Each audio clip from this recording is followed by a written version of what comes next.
Selamın aleyküm Allah dostları. Menkıbeler Kitabı kanalına hoş geldiniz. Bugün sizlere öksüz bir kızın hikayesini anlatmak istedim. Hem kendisinin hem de ailesinin haksızlığa uğraması karşısında başına neler geldiğini ve nasıl kurtulduğunu göreceksiniz. Şimdi kulaklığınızı takıp arkanıza yaslanın ve gözlerinizi kapatıp bu hikayenin keyfini çıkarın. İyi dinlemeler. Hira, küçük yaşta babasını kaybetmiş. Ancak yanında sevgi dolu bir annesi ve büyükannesi olan genç bir kızdı. Babasının vefatından sonra ailesine hiçbir miras kalmamıştı. Bu yüzden annesi ve büyükannesi hayatın zorluklarına göğüs gererek çalışmaya başladı. Zamanla Hira da onlara katıldı. Tarlalarda çalıştı. Zengin tüccarların hayvanlarına çobanlık yaptı ve kurak topraklarda açan bir çiçek misali, onurlu bir şekilde ekmeğini kazanmaya çabaladı. Yaşadıkları ev küçüktü ama içinde sıcacık bir sevgi vardı. Üç kadının hayatı, birbirlerine duydukları bağlılıkla doluydu. Sanki evin kendisi kalpten kopmuş bir parça gibiydi. Annesi, bir gün kızına dönüp şöyle dedi: "Hira, bu eve babandan başka bir erkek girmeyecek. Onun yeri doldurulamaz." Böylece üç kadın, birbirlerine duydukları sevgiyle huzurlu bir hayat sürdüler. Derken, büyük bahar bayramı gelip çattı. Çiçekler açtı, meyveler olgunlaştı. Ülkenin dört bir yanı tazelik ve neşeyle doldu. Geleneğe göre, aileler kızlarına altın takılar, kıyafetler ve değerli eşyalar hediye ederdi. Ancak Hira'nın annesi ve büyükannesi ona verecek hiçbir şeyleri olmadığı için üzgündü. O akşam Hira annesinin yanına sokulup tatlı bir gülümsemeyle fısıldadı: "Anneciğim, bahar bayramında bana ne hediye edeceksin?" Annesi, içindeki hüznü gizlemeye çalışarak yanıt verdi. Gözleri yaşla dolu olan Fatma, kızına sevgiyle baktı ve fısıldadı: "Sana kalbimi armağan ediyorum, gözümün nuru. Keşke sana layık bir hediye verebilseydim." Ancak Hira, iyi yürekli bir kızdı. Ailesinin durumunu biliyor. Annesinin sessiz fedakarlığını derinden hissediyordu. Şefkatle annesine yaslandı. Yanağını öptü ve gülümseyerek, "Önemli değil anneciğim. Sen ve büyükannem dünyadaki en kıymetli hediyelersiniz," dedi. O gece, üç kadın, mütevazı bir akşam yemeğiyle sofraya oturdu. Biraz ekmek, zeytin ve meyve. Ardından, şefkat dolu küçük çatılarının altında, huzurla uykuya daldılar. Sabahın erken saatlerinde Hira, her zamanki gibi işine koyulmak için evden çıktı. Yol boyunca ilerlerken, yaşıtı olan bir grup genç kızla karşılaştı. Hepsi rengarenk bayram giysileri içinde ışıldıyor. Boyunlarında ve bileklerinde altınlarla, ipeklerle süslü, babalarından ve annelerinden gelen armağanları takıyorlardı. Hira kalbinde hafif bir sızı hissetti. Ancak bu duyguyu kimseye belli etmemeye kararlıydı. Adımlarını hızlandırarak yanlarından uzaklaşmaya çalıştı. Tam o sırada, gruptaki kızlardan biri olan Lana, onu fark etti ve alaycı bir gülümsemeyle yüksek sesle diğerlerine seslendi: "Bakın şu zavallı, fakire. Bayram günü bile eski çiftlik giysileriyle dolaşıyor." Bir anda kızların kahkahaları yükseldi. Acımasız sözler, bir ok gibi Hira'nın kalbine saplanıyordu. O ise gururla sustu, bakışlarını kaçırdı. Kirlenmiş giysisini sıkıca kavrayarak hızla oradan uzaklaştı. Bahçeye ulaştığında çalışmaya koyuldu. Çiçekleri suladı, fazla dalları budadı. Zararlı otları ayıklarken düşüncelerini dağıtmaya çalıştı. Ama sabah yaşadığı olay tüm ağırlığıyla üzerine çökmüştü. Direnmeye çalışsa da gözyaşları yanaklarından süzülmeye başladı. Bu sırada aniden bir ses duydu. Birisi onu çağırıyordu. Hızla arkasına döndü ve bir anda karşısında sevgi dolu bakışlarıyla büyükannesini gördü. Yaşlı kadın evden uzun bir mesafe yürümüş ve burada belirmişti. Hira'nın kalbi hızla çarparken büyükannesinin bahçeye geldiğini gördü. İçini bir korku kapladı. Acaba annesiyle ilgili kötü bir şey mi olmuştu? Telaşla yaşlı kadının yanına koştu. "Ne oldu? Büyükannem, neden buraya geldin?" diye sordu endişeyle. Ancak sözlerini tamamlamaya fırsat bulamadan büyükannesi avuçlarını açtı ve avuçlarının içinde güneş ışığı altında parıldayan muhteşem bir kolye vardı.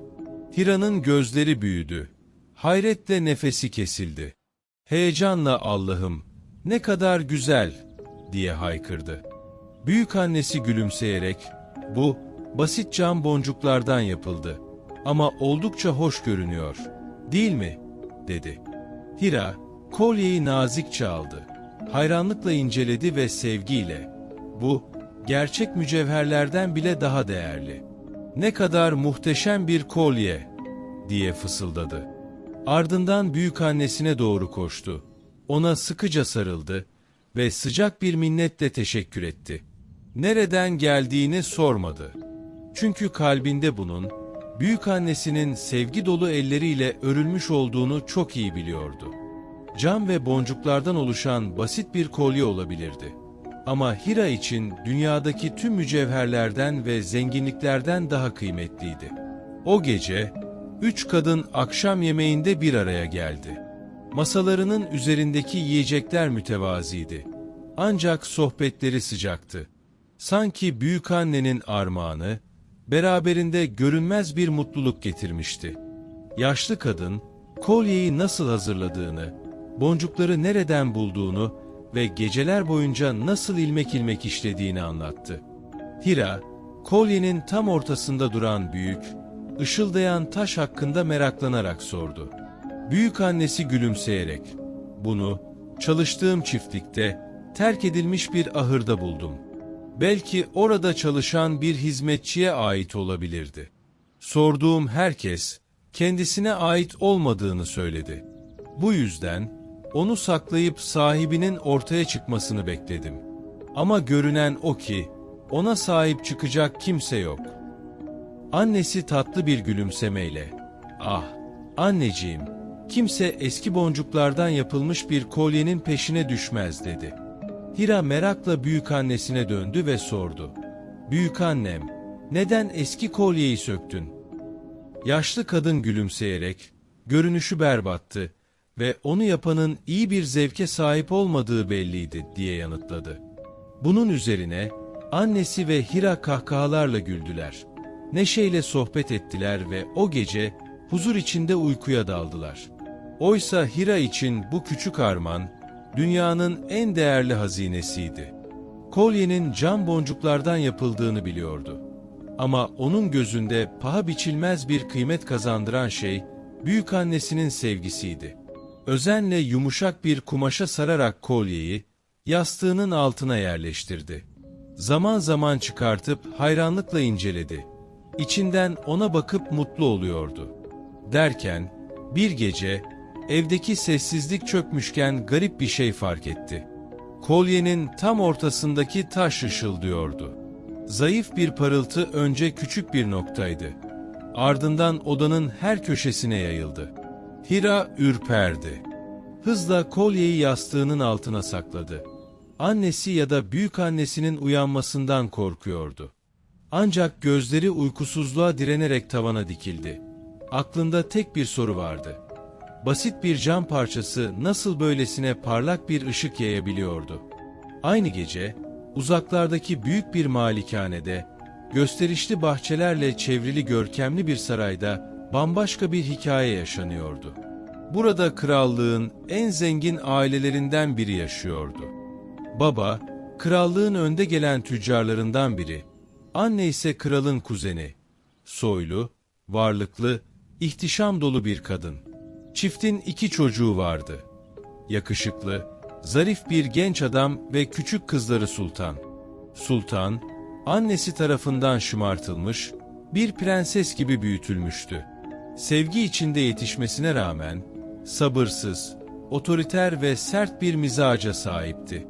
Her istediğinin anında yerine getirilmesini ister. hizmetçileri ve bakıcılarını en küçük hatalarında azarlardı. O günlerde ise sultan, şimdiye kadar hiç olmadığı kadar öfkeli ve hırçındı. Nedeni belliydi. En sevdiği mücevheri, ona en değerli görünen taş, mücevher kutusundan kaybolmuştu. Annesi onu yatıştırmaya çalışsa da, içindeki öfke gitgide büyüyordu. Sultanın kayıp mücevheri, sarayın içinde fırtınalar estirmeye devam ediyordu. Annesi, onu yatıştırmak için ona daha fazla mücevherler, ihtişamlı giysiler, nadir kokular ve hatta bir tay hediye etti. Bahçede süzülecek, arkadaşlarına göstereceği bir güzellik.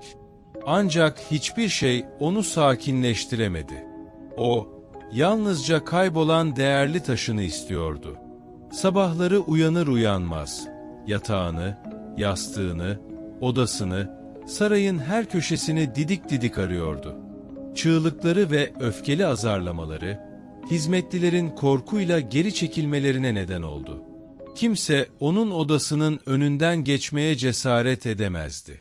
Günler geçti ama mücevher bulunamadı. Verilen tüm hediyeler onu avutmaya yetmiyordu. Artık günlerini ağlayarak, öfkeyle ve umutsuzca mücevherini arayarak geçiriyordu. Tam o günlerde saraya yüksek bir soydan gelen yakışıklı, zarif ve herkes tarafından sevilen bir genç adam sultana talip oldu. Halk arasında adı övgüyle anılıyor. Herkes onun mükemmel bir eş olacağını düşünüyordu.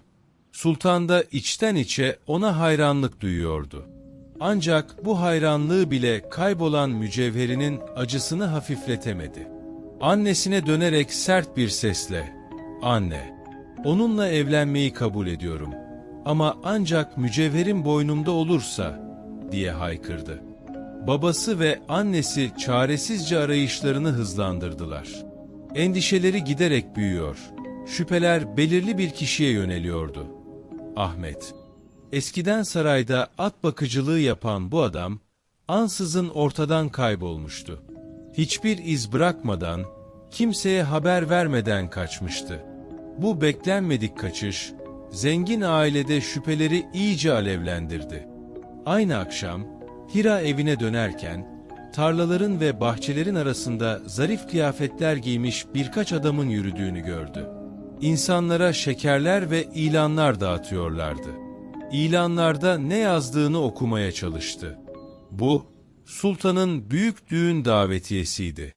2 ay sonra büyük düğün için erken dağıtılan davetiyeler, halk arasında şaşkınlık uyandırdı. İnsanlar birbirlerine dönüp, "Neden bu kadar erken davetiye dağıtıyorlar?" diye soruyordu.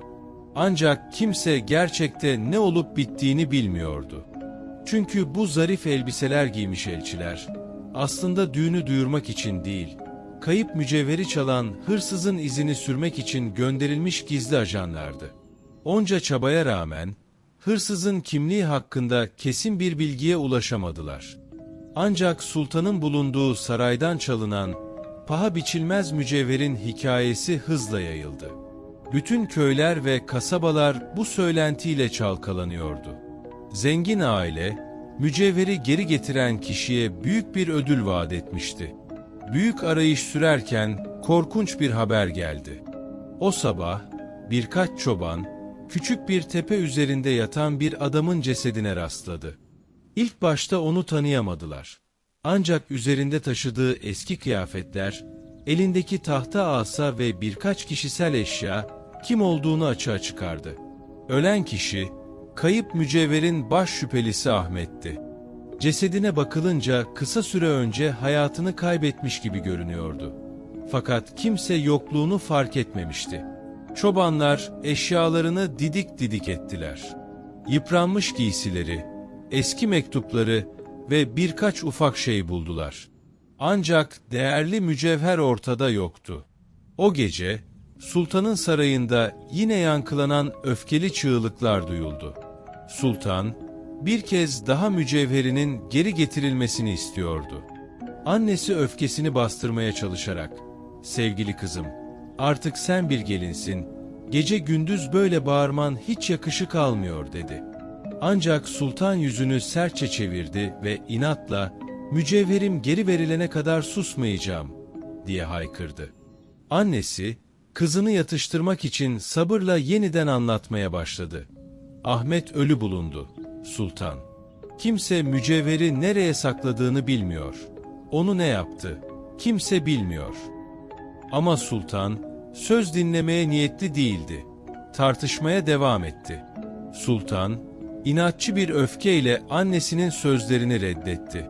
Ne açıklamalar ne de mantıklı sözler onu yatıştırmaya yetmiyordu.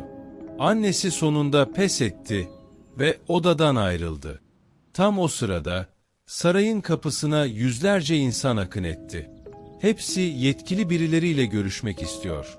Hırsızın kim olduğunu bildiklerini iddia ediyordu. Ancak bu, kötü niyetli insanların düşmanlarından intikam almak için fırsat kolladığı bir oyuna dönüşmüştü. Herkes birbirini suçluyor. Asılsız ihbarlar havada uçuşuyordu. İşte tam bu kargaşanın ortasında, kibirli ve alaycı bir ifadeyle Lana ortaya çıktı. İçten içe neşeyle gülümseyerek, saraya gönderilmiş görevliye yaklaştı. Güven dolu, fakat zehir gibi bir sesle, "Ben hırsızın kim olduğunu biliyorum," dedi. "O, kesinlikle Hira. Onun boynunda değerli ve gösterişli bir kolye gördüm. O fakir bir kız. Böyle bir şeye nasıl sahip olabilir? Kesinlikle mücevheri o çaldı. Araştırırsanız, doğru söylediğimi göreceksiniz." Bu iddia hemen büyük yankı uyandırdı. Sultanın babasının adamları, suçlanan herkesle konuşarak detayları inceledi.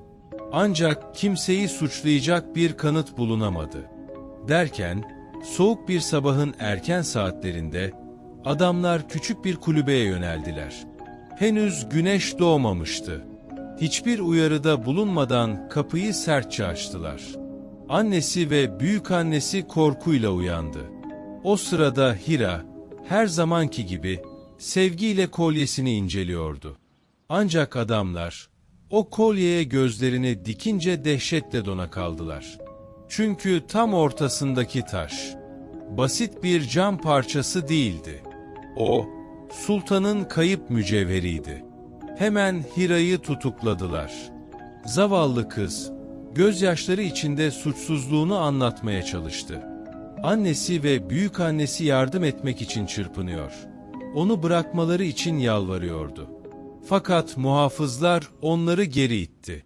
Büyükannesi yere düştü. Acı içinde inledi. Annesi, gözyaşları içinde, atın sırtına bağlanmış kızının peşinden koştu. Çamurlu yollar boyunca ilerlemeye çalıştı. Ama at çoktan uzaklaşmıştı. Bitkin bir halde kulübeye döndüğünde, büyükannesini hala yerde çaresizce yatarken buldu. Hemen yanına koştu. Titreyen elleriyle ona yardım etti. Yaşlı kadın büyük bir çaba ile doğrulurken, annesinin elini sıkıca tuttu. Gözleri yaşlarla doluydu. Sessizce fısıldadı. "Merhamet dilemeliyiz. Biz hiçbir şey çalmadık." Ancak ne yazık ki, sultanın ailesinin güçlü nüfuzu ve mahkemeye yaptığı baskılar, olayların korkutucu bir hızla ilerlemesine neden oldu. Hira, kendini savunma şansı bile bulamamıştı. Ne annesi ne de büyükannesi mahkemede seslerini duyurabilmişti. Karar yalnızca 2 gün içinde açıklandı. Mücevheri çaldığı iddiası kesinleşmişti. Cezası ise idamdı. Bu haber, annesi ve büyükannesinin kalbine hançer gibi saplandı. Kızlarını görmek bir yana, ona bir kelime dahi iletmelerine izin verilmemişti. Annesi, acı içinde yüzüne vurarak sarayın duvarları arasında çırpındı. Sanki aklını yitirmişti. Büyükannesi ise uzun bir süre sessiz kaldı. Sonra ansızın doğruldu. Tek kelime etmeden ağır adımlarla cübbesini giydi ve doğrudan mahkeme binasına yöneldi.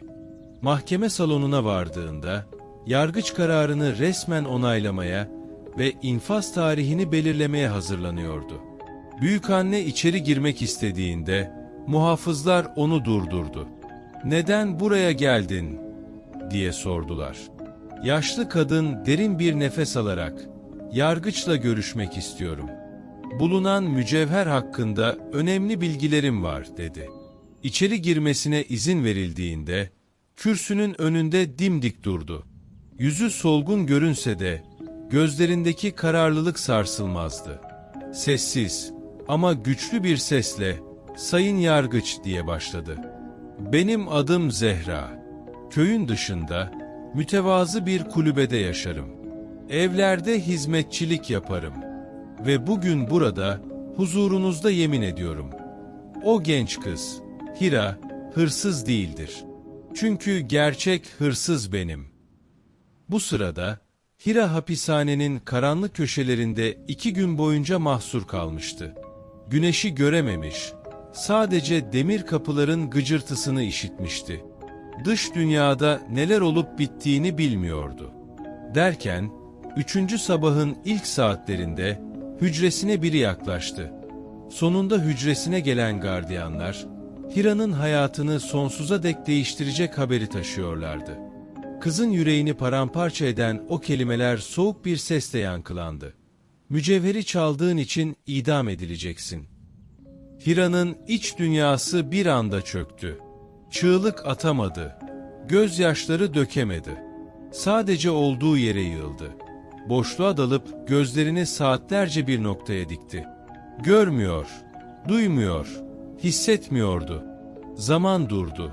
Kalbini acıyla sıkıştıran sonsuz bir karanlığa dönüştü. Bir gün daha geçti. O korkunç, bitmek bilmeyen, ağır bir ceza gibi üzerine çöken bir gün. Sonra, alacakaranlık çöktüğünde, hücresinin kapısı bir kez daha açıldı. İçeriye giren gardiyanı gördüğünde, iliklerine kadar titredi. Bunun sonu olduğunu anladı. Güçlükle ayağa kalktı. Kelimeleri zar zor dudaklarından döküldü. Son kez şahitliğini etti. Son kez Allah'a sığınıp günahsız olduğunu haykırdı. O mücevhere asla dokunmadığını, onun nasıl boynuna takıldığını bile bilmediğini söyledi. Ama gardiyan sessizdi.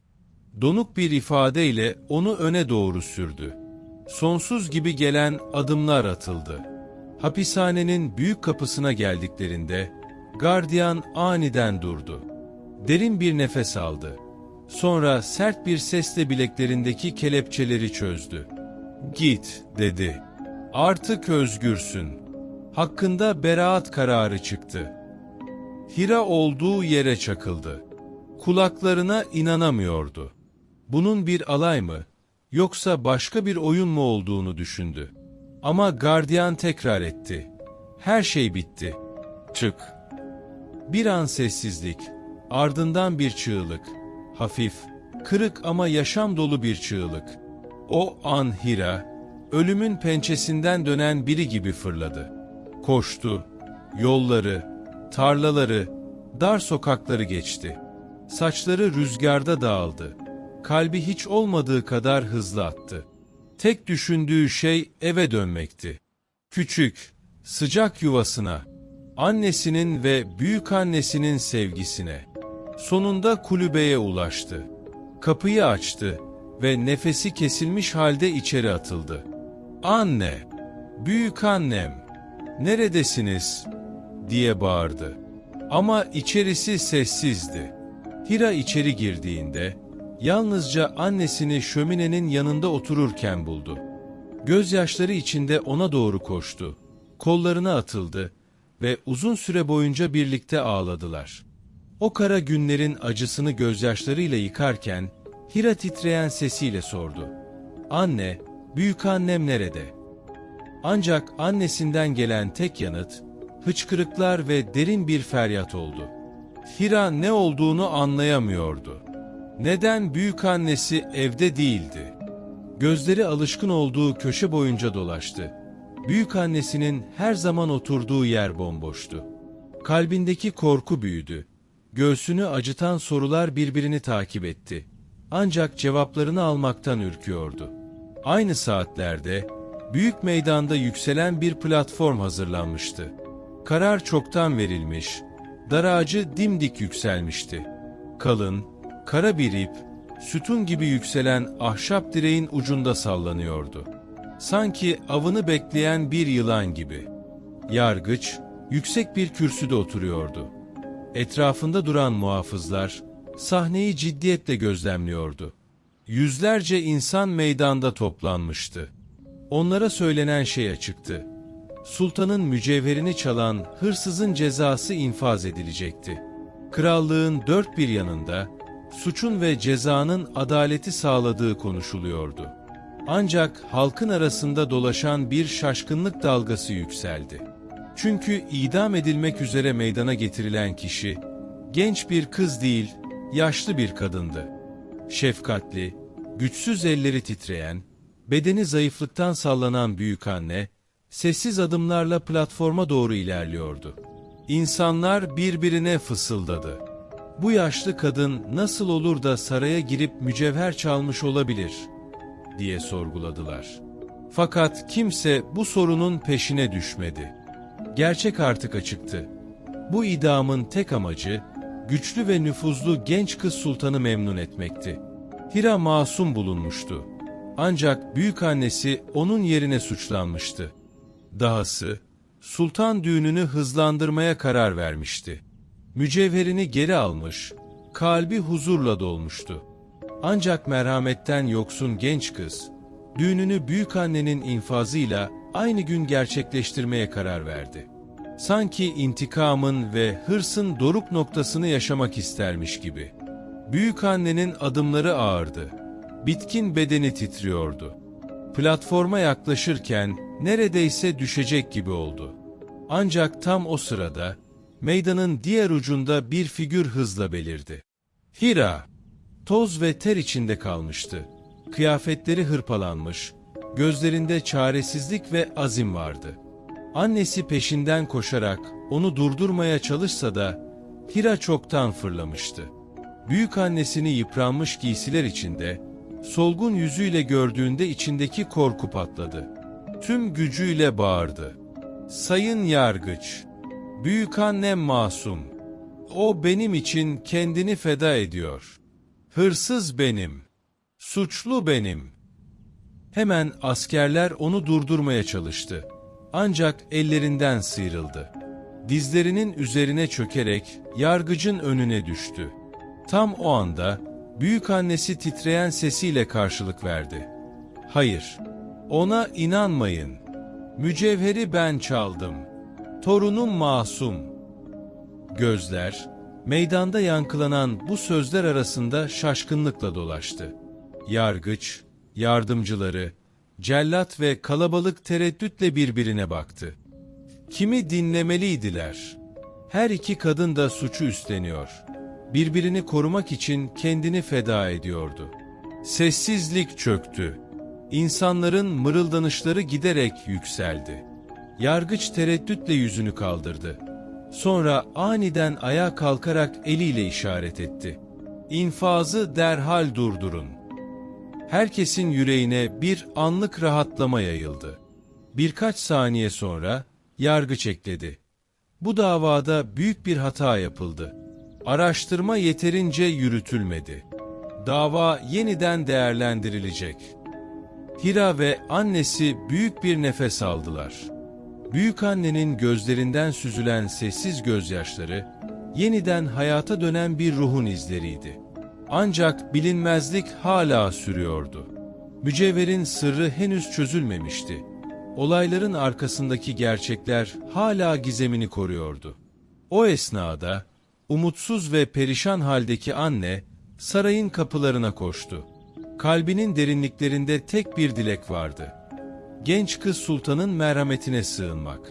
Saatler boyunca güneşin altında bekledi. Ağladı, yalvardı. Ancak kimse ona kulak vermedi.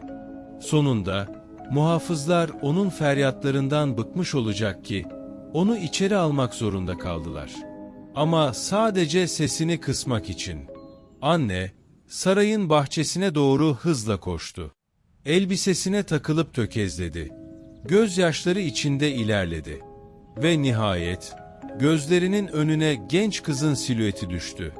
Sultan bahçedeki ahşap sandalyesinde oturuyor. Şatafatlı elbisesi içinde hiddetli ve asık bir yüzle etrafına bakıyordu.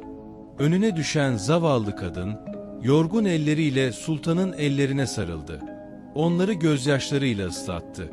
Titrek bir sesle yalvardı. "Ne olur, affedin kızımı. O hiçbir şey çalmadı." Ancak sultanın bakışlarında hiçbir merhamet kırıntısı yoktu.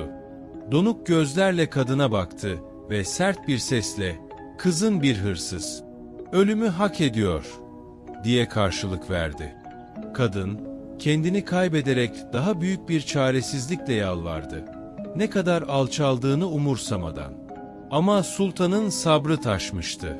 Öfkeli bir çığlıkla bağırdı. "Sen de ölümü hak ediyorsun. Sen de bir hırsızsın."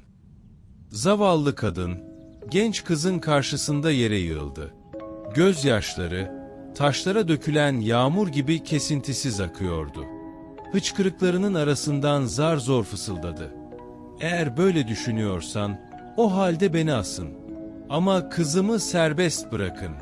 Ne olur." Sultan öfkeyle elini kaldırdı. Zayıf kadına bir tokat indirmek üzereydi. Ancak tam o anda, zarif ve yakışıklı bir genç adam bahçeye girdi. Elinde büyük, muhteşem bir çiçek buketi tutuyordu. Onu bir hizmetçiye uzattı. Sultanın yüz ifadesi anında değişti. Tüm öfkesi bir anda silinmiş gibiydi. Sahte bir zarafetle, güler yüzlü adamın yanına yürüdü. Elini uzattı. Ancak genç adam, göz ucuyla ağlayan kadını fark etmişti. Adımlarını ona doğru yöneltti ve nazikçe sordu. "Hanımefendi, neden bu kadar üzgünsünüz? Size ne oldu?" Kadın cevap veremeden önce, sultan sert bir sesle konuştu. "Gitsin buradan. Onu hemen buradan çıkarın." Ancak genç adam nazik ama kararlı bir şekilde sultanı durdurdu. Hafif bir tebessümle, "Lütfen, bana olanları anlatın," dedi kadına. Zavallı anne, tüm çaresizliğiyle ağlamaya başladı. Derin hıçkırıkları arasında, olup biten her şeyi anlatmaya koyuldu. Hira'nın masumiyetini savundu. Her kelimesini yeminlerle süsledi. Genç adam bir süre sessizce dinledi. Yüzündeki ifade değişti. Gözleri düşündüğünü ele veriyordu. Ancak sultan, sabırsızca onu yine susturmaya çalıştı. Katı bir emirle, "Onu çıkarın buradan," diye buyurdu. Genç adam ona döndü. Hayretle başını kaldırdı ve içten bir şaşkınlıkla sordu. "Sultan, nasıl bu kadar acımasız olabiliyorsun? Kalbin nasıl dayanır, suçsuz bir kızın ölümüne sebep olmaya?" Genç kızın yüzü hiddetle gerildi. "O bir hırsız," diye bağırdı. Kadın, titreyen sesiyle bir kez daha haykırdı. "Kızım bir şey çalmadı. Allah aşkına, inanın bana." Genç kız sultan, öfkeyle bağırarak zavallı kadını susturmaya çalıştı. Ancak tam o anda, genç adamın içinde bir volkan gibi kaynayan öfke patladı. Sessiz ama keskin bir sesle sordu. "Diyelim ki gerçekten çaldı. Hangi mücevher bir insanın hayatından daha değerli olabilir?" Genç kızın yanıtı ise kibirle doluydu. Dudaklarını bükerek sertçe karşılık verdi. "Bunlar insan bile değil. Hizmetçiler, köleler. Onların hayatlarının hiçbir değeri yok." Genç adam bir an durdu. Gözlerini onun yüzünde gezdirdi. Sonra derin bir nefes aldı. Yumuşak ama kararlı bir sesle konuştu. "Ne kadar acımasız ve taş kalpli olduğunu görmek üzücü." Ardından anneye dönerek elini uzattı. "Beni takip edin," dedi ve sessizce oradan ayrıldı. Saraydan çıkarken kendi kendine mırıldandı. "Belli ki seni eş olarak seçmekte büyük bir hata yapmışım." Bu sırada Hira tekrar hapishaneye gönderildi. Bu kez büyükannesiyle birlikte. Küçük, karanlık ve havasız bir hücreye yan yana kapatıldılar. Gardiyanlar onları aç susuz bırakmıştı. Büyükannenin zayıflığına ve genç kızın umutsuzluğuna aldıran kimse yoktu. Hira, Büyükannesinin ellerini tuttu. Gözyaşları içinde yalvardı. "Büyükanne, izin ver. Beni suçlu olarak alsınlar. Senin yerine ben asılayım." Ancak yaşlı kadın başını yavaşça salladı. Sesi sakin ama kesin bir kararlılıkla doluydu. "Hayır, sevgili yavrum. Benim yolumun sonu yaklaştı. Ama senin önünde uzun, güzel bir hayat var. Mutluluk seni bekliyor." Hira, gözlerinden süzülen yaşlarla, titreyen sesiyle fısıldadı. "Mutluluk, huzur, nerede?" Sonra, acının içinde kaybolarak büyükannesinin dizine başını koydu ve uykuya daldı. Saatler geçmişti, belki gece, belki gündüz, belki alacakaranlık, belki şafak. Hücrenin kapısı aniden açıldı. Gardiyanlar içeri girdiler. Onları hızla kaldırdılar. Tekrar mahkemeye götürüleceklerdi. Orada, karşısında annesini gördü. Gözleri yaşlarla dolmuş, yargıcın önünde diz çökmüş halde ağlıyordu.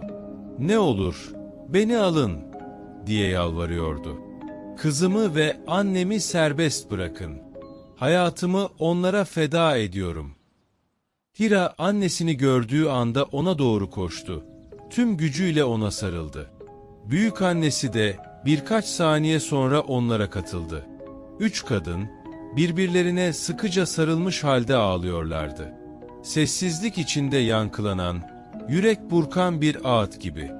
Bu manzara, mahkeme salonundaki herkesin yüreğine dokundu. Hatta yargıcın yüzü bile tereddütle dolmuştu. O sırada, esrarengiz genç adam bir adım öne çıktı ve güçlü bir sesle konuştu. "Sayın Yargıç, bir suçlamada bulunmadan önce kendinize şu soruyu sorun. 3 yalnız kadın, hiç saraya adım atmayan, burada çalışmayan kişiler, nasıl olur da sıkı korunan bu saraydan bir mücevher çalabilir?" Yargıç kaşlarını çatıp yanıt verdi. "Çalma eylemi, saraydan değil.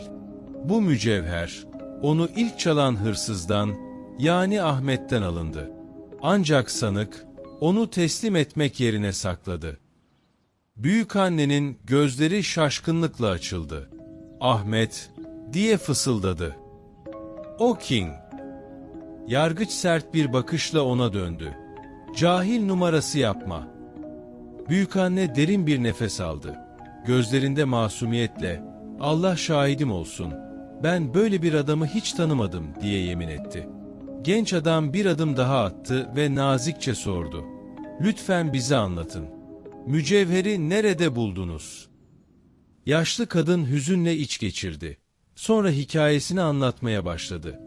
"Zengin bir adamın çiftliğinde hizmetçi olarak çalışıyordum. Bir gün, terk edilmiş bir koyun ahırında eski, dağılmış bir kolye buldum. Kimsenin ilgilenmediği, unutulmuş bir şeydi. Onun ortasındaki parlak taşı aldım. Çünkü sadece cam sanmıştım.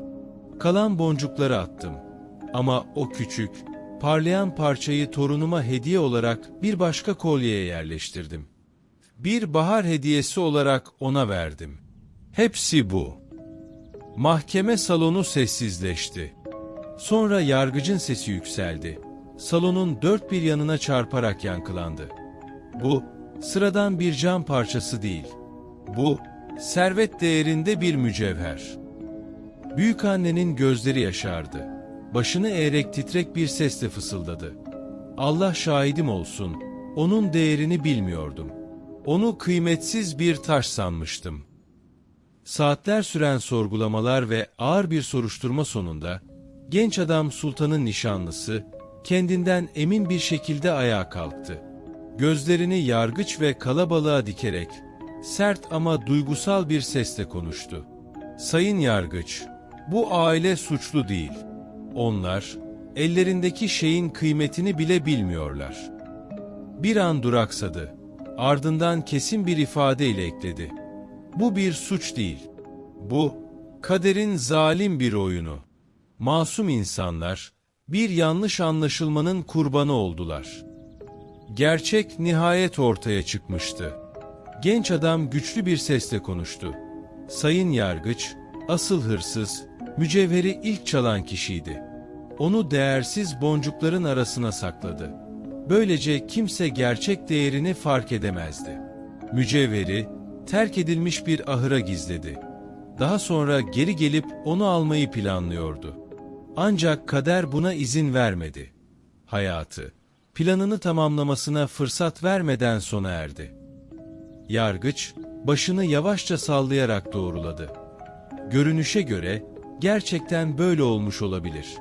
Ancak yine de hırsızlık suçlaması ortadan kalkmış değil. Genç adam ileri atıldı. Güven dolu bir sesle savunmasını yaptı. Bu bir suç değil. Eğer yolda terk edilmiş eski bir şey bulursam ve sahibini bilmezsem, onu almanın yasak olduğunu belirten bir kanun yoktur. Bu yaşlı kadın da aynısını yaptı. Uzun süren tartışmalar, hararetli görüşmelerden sonra yargıç nihayet kararını verdi. Büyükanne ve torunu hırsızlık suçlamasından aklandı. Mücevher kralın yeğeni sultana iade edilecek. Salon bir an sessizliğe büründü. Ancak yargıcın sesi yeniden yükseldi. Fakat sanıklar bir ceza ödemeli. Mahkeme, belirlenen miktarda bir para cezası uygulanmasına hükmetti. Kadınlar birbirlerine şaşkınlıkla baktılar. Hira, titreyen sesiyle, "Gerekirse gece gündüz çalışırım. Tarlalarda çalışarak bu cezayı öderiz," dedi. Tam o anda genç adam kibarca ona döndü. Gülümseyerek "Hayır," dedi. "Bu cezayı ben ödeyeceğim. Hemen, burada." Yargıca döndü. Miktarı sordu. Cebinden gereken tutarı çıkarıp, hiç tereddüt etmeden ödedi. Sonra kadınlara dönerek, "Siz önden çıkın. Birkaç dakika içinde size katılacağım," dedi. Hira, büyükannesinin elini tutarak hızla kapıya yöneldi. Annesi arkalarından yürüyordu. Hala yaşananlara inanamıyordu. Gözleri bir gökyüzüne, bir yere bakıyor. Her şey için Allah'a şükrediyordu. Dışarıda büyük bir kalabalık bekliyordu. Krallığın dört bir yanından gelenler, olayın son perdesini izlemek için toplanmıştı. Kapı görevlisi açıklama yapmaya hazırlanıyordu. Ancak genç adam bir adım öne çıktı. Yüksek sesle meydandaki herkese seslendi.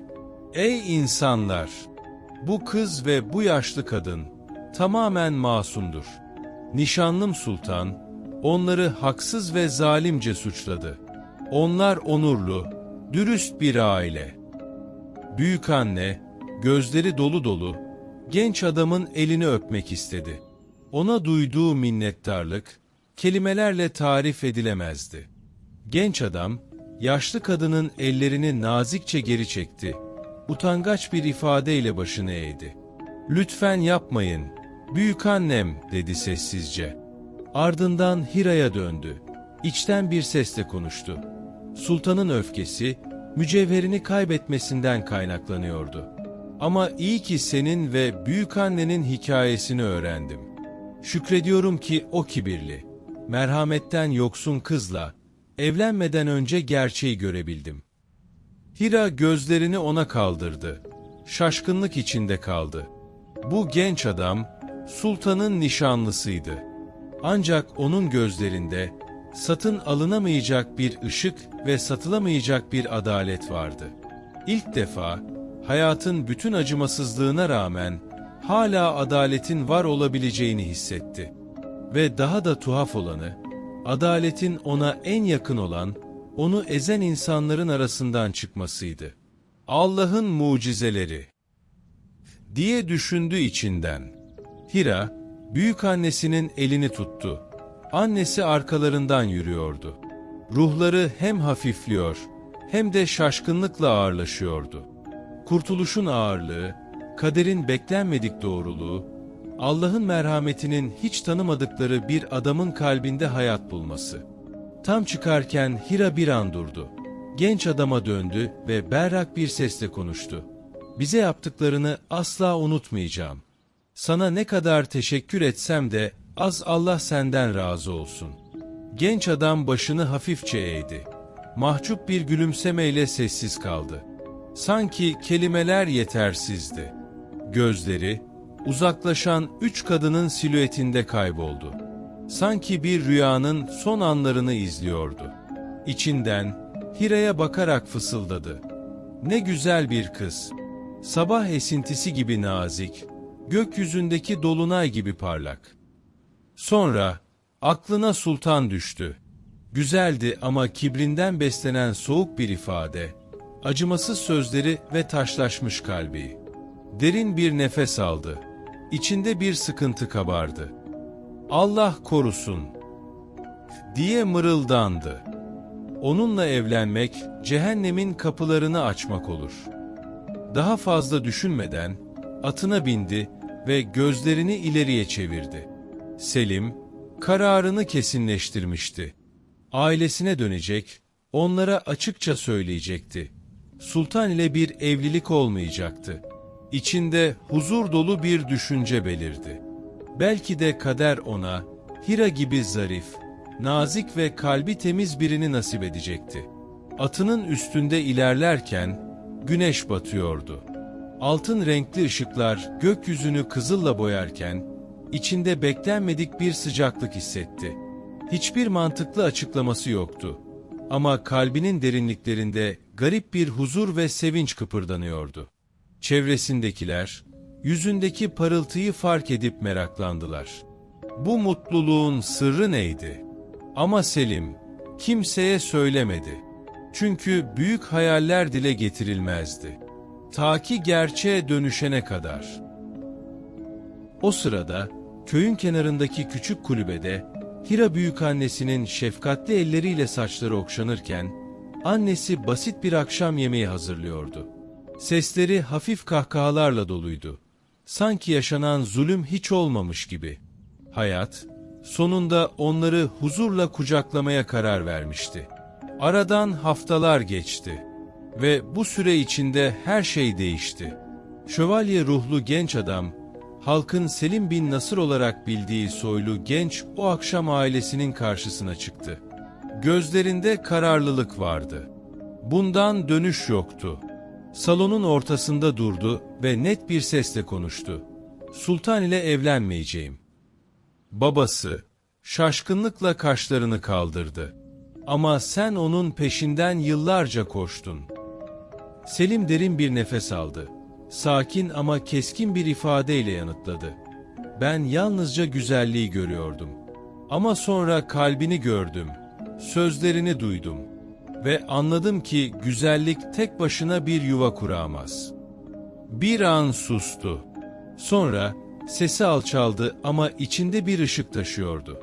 Başka birini buldum. Zarif, onurlu, dürüst biri. Ateşlerden geçti ama yanmadı. Aksine içinden saf ve temiz bir şekilde çıktı.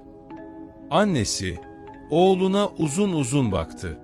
Sonra hafifçe gülümsedi ve dedi ki, eğer bu, dar ağacından kurtardığın kızsa, o halde sen yalnızca bir eş seçmedin. Sen, aynı zamanda kendi onurunu da seçtin.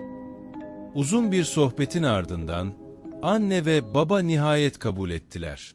Selim'in seçimini onayladılar. Ona dualar ettiler. Ve o gece, ilk kez gerçek bir mutlulukla gülümsedi. Büyük meydanda, bir zamanlar Hira'nın haksız yere idam edilmek üzere olduğu yerde, şimdi ışıl ışıl bir düğün kutlanıyordu. Çiçeklerle süslenmiş geniş bir platform kuruldu. Kalabalık, bu kez bir trajedi için değil, mutluluk için toplanmıştı. Hira, üzerine büyükannesinin sevgisiyle işlediği zarif bir beyaz elbise giymişti. Omzunda küçük, el işçiliğiyle işlenmiş bir çiçek vardı. Annesinin, gözleri yaşlarla dolu. Ama bu kez ne acı ne korku, içinde yalnızca saf bir mutluluk vardı. Sahnenin ortasına Selim geldi. Kalabalığa dönerek sesini yükseltti. Bir zamanlar suçlanan bu genç kız, artık benim eşimdir. Kalbim onu, en büyük sınavlardan geçtikten sonra seçti.